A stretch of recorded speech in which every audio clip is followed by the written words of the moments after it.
500 বছৰৰ গোলামীৰ শৃংখল ভাঙি স্বাধীনতাৰ এক অনন্য সোৱাদ আমাক আনি দিব। 22 জানুৱাৰী দিনটো আমি এক গাম্ভীৰ্য আৰু কৃতজ্ঞতাৰে পালন কৰিব লাগিব।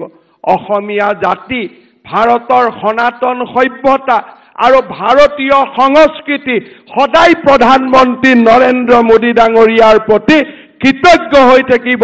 500 বছৰৰ গোলামীৰ শৃংখল ভাঙি আমাক স্বাধীনতাৰ সোৱাদ দিয়া বাবে মই ভাৰতীয় জনতা পাৰ্টিৰ কাৰ্যকৰ্তাসকলক অনুৰোধ কৰিম, 22 জানুৱাৰীৰ দিনটো আমাৰ প্ৰত্যেকৰে ঘৰত, অসমবাসীৰ ঘৰত আমি একোটাকৈ চাকি প্ৰজ্বলিত কৰি আমি ৰাম ৰাজ্যৰ আহ্বান কৰিম আৰু প্ৰধানমন্ত্ৰী মোদী ডাঙৰীয়াক আমি কৃতজ্ঞতাৰে সৈতে উপচাই দিম। 22 জানুৱাৰীৰ দিনটো আমি স্মৰণীয় কৰি ৰাখিম।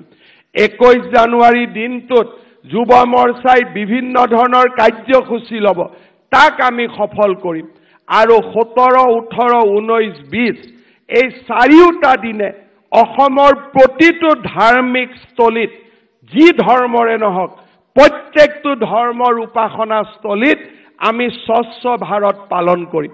আমি সকলোৱে 16, 17, 18, 19 আমি এই চাৰিওটা দিন আমি যি ধৰ্মৰে নহওক কিয় প্ৰতিটো ধৰ্মৰ উপাসনাস্থলীত আমি এই ৰাম ৰাজ্যৰ আহ্বান জনাই আমি স্বচ্ছ ভাৰতৰ কাৰ্যসূচী ৰূপায়ণ কৰিম।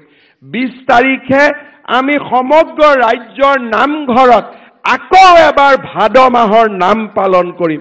আমি যেনেকৈ ভাদ মাহত আমি নাম পালন কৰোঁ, 20 তাৰিখে আমি নাম পালন কৰিম। 21 তাৰিখে আমি যুৱ মৰ্চাৰ কাৰ্যসূচীত অংশগ্ৰহণ কৰিম আৰু 20 তাৰিখে আমি একোটাকৈ আমাৰ ঘৰত প্ৰদীপ জ্বলাই আমি ৰাম ৰাজ্যৰ আহ্বান জনাম, প্ৰধানমন্ত্ৰী মোদী ডাঙৰীয়াক ধন্যবাদ জনাম। মই ভাবোঁ আমি ভাৰতীয় জনতা পাৰ্টিৰ অগ্ৰজসকলক সেইদিনাখন আমি আকৌ এবাৰ ৰোমন্থন কৰিম যে তেওঁলোকৰ সপোন এই প্ৰজন্মৰ দিনত পূৰণ হ'ল। প্ৰধানমন্ত্ৰী নৰেন্দ্ৰ মোদী ডাঙৰীয়াৰ বিশ্ববিজয়ী নেতৃত্বত এই সপোন পূৰণ হ'ল।